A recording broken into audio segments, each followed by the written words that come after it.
நம்ம ஒரு செடியை மண்ணுக்குள்ள வச்ச பிறகு அதனோட வளர்ச்சியும், அதே செடியை நம்ம ஒரு தொட்டிக்குள்ள வைக்கும் போது அதனோட வளர்ச்சியும் பாருங்களேன்.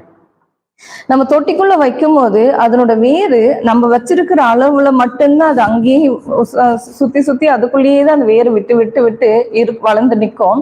இன்னொன்னு, அதுக்கு நம்ம ஒரு 2 நாள் தண்ணி விடல, நம்ம தண்ணி ஊத்தல அப்படின்னு சொன்னா அந்த செடி வாடி போயிடும். ஏன்னா அதுக்கு நீரோட்டமே இல்லை, அதுக்கு ஜீவனே இல்லை. ஜீவனா இருக்கிற நீரை நம்ம என்ன செய்யலைன்னா அதுக்கு கொடுக்க முடியல. ஏன்னா அந்த தொட்டினோட அளவு அவ்வளவுதான்.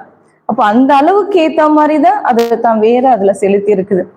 அதே செடியை நீங்க நிலத்துல வைக்கும் போது நீங்க ஒரு வாரம் தண்ணி விடலனாலும் அது செழிப்பா தான் இருக்கும். ஏன்னா தான் வேற அது எங்க எனக்கு ஜீவனா இருக்கிற நீர் இருக்குன்னு சொல்லி அந்த இடத்துக்காக அந்த வேர்களை செலுத்தி தான் ஜீவனை அது வளர்த்துக்கிட்டே இருக்கும்.